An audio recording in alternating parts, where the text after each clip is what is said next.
Happy Saturday, everybody. So as I'm driving, Spirit is in conversation with me about the importance of the unplugging. While many voluntarily unplug themselves from old programming, old patterns of people, relationships, jobs, demographics, conversations, thought processes, you get the picture. Some have voluntarily pulled their plug, and they're walking around with their plug, and they're deciding, okay, let me try this socket. Oh, okay.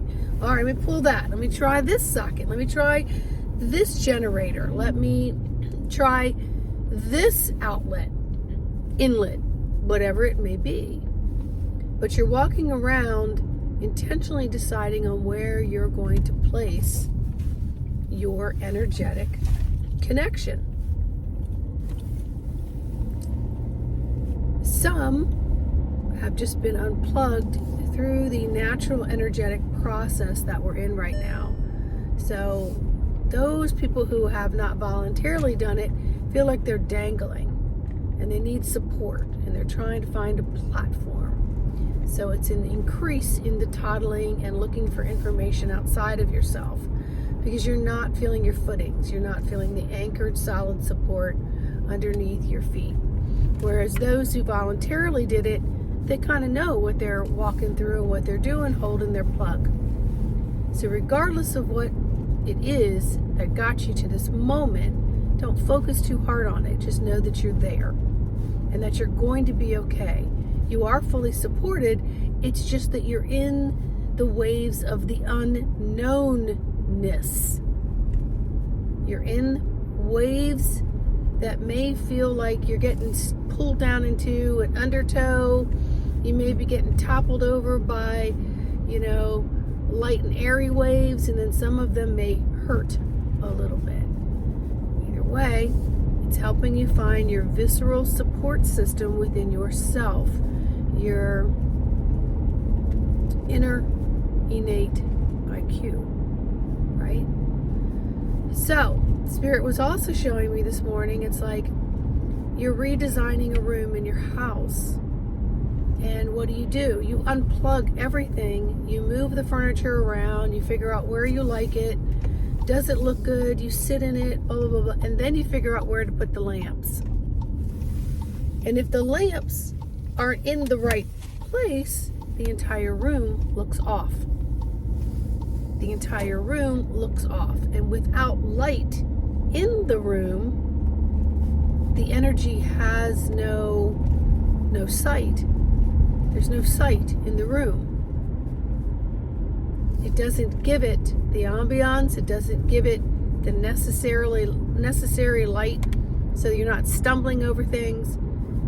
The lamp might not look nice next to the TV stand or next to a statue. It really needs to be where it is utilized properly, i.e. for reading and for seeing through the room.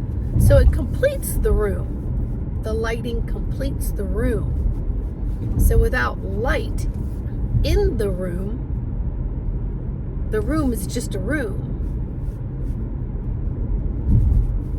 So you have to look at yourself as an operating light force that energetically needs to be plugged into places that it has utility, functionality, and also looks and feels good, not only to self but to others, meaning what you want to attract to you.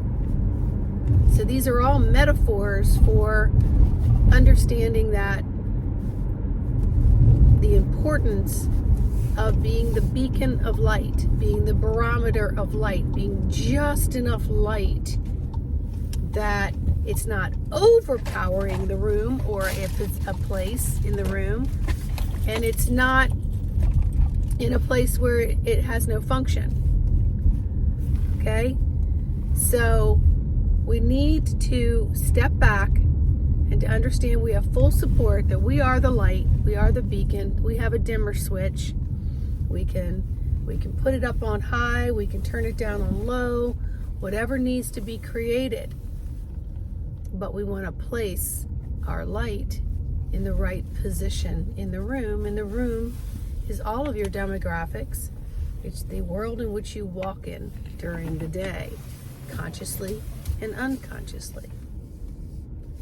So, that is something that Spirit's bringing up right now. So if you feel unplugged, I want you to grab a hold of that cord. I want you to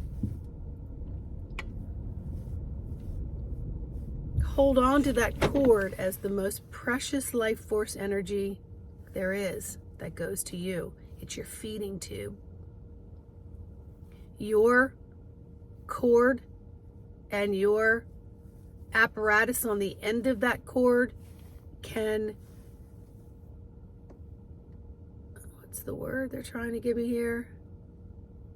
Morph. It can morph into any kind of prongs to go into any kind of electrical socket, big, small, or where it could plug in and light up a whole city. That is how powerful the human cord of light is. Don't underestimate it. Don't underestimate one beam of light. You, the lantern, could light a whole city, a whole town, a whole village, a whole umbrella of light over areas. And you can hold that and anchor that light for yourself and for others. And you can expand it out and you can contract it in. You can expand it out and you can contract it in. Send it down into Mother Earth, back up to Father Sky. So there's this constant interchange of energy going on. So hang on to that precious cord and know that that end of that cord will morph wherever you want to plug it in. And feel free to unplug it when you need to come in and rejuvenate and remove yourself from what is happening externally and bring up the fuel force from within: stabilization, harmonizing, anchoring, feeling solid. You've got a platform, you're safe, you can trust, you're good.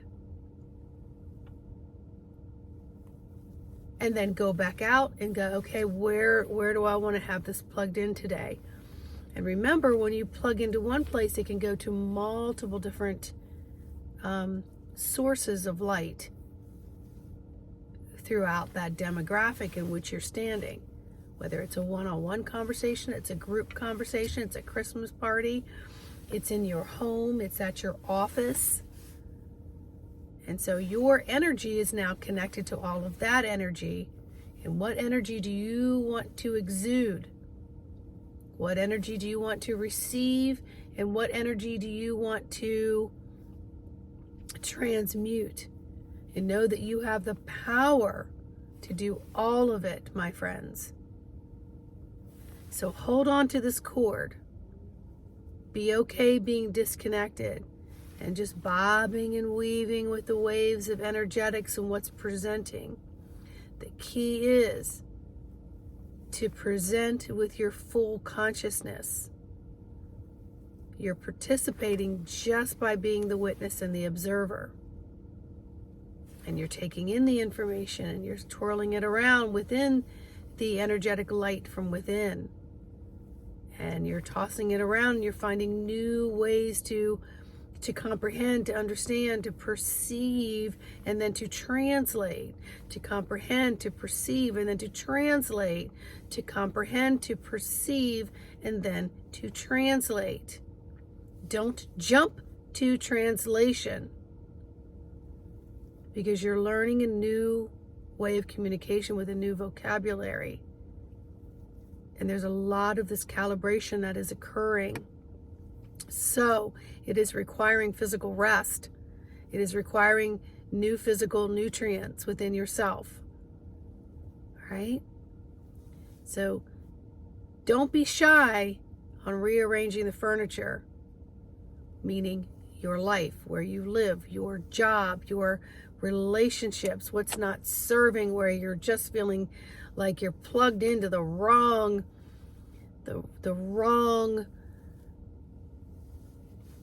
receiving rod, you know, and it's just got a lot of kickback, and the kickback, it just isn't serving you anymore.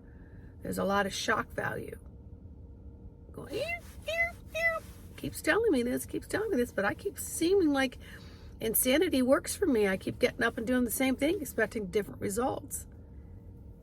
Okay? Be aware of your thoughts. Be aware of what it is that you're working towards manifesting, or what you want to manifest in this very moment. And that is to be a solid fulcrum and anchor of the divine light.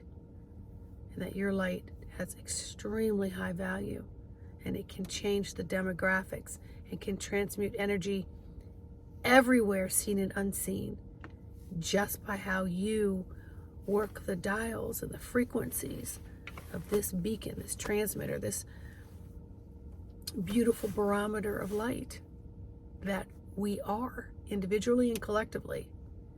All right? So let's light this mother up, shall we? Get solid within yourself. Fine-tune your entire keyboard of all these energetics. Take stock and have self-respect for your energy, and self-respect for the brothers and sisters out there, aware and not aware. Get in the commander seat. Yes, indeedy. All right, so much love. See y'all on the next video. Please like it, share it. Please take a moment to comment. I appreciate it. Bye.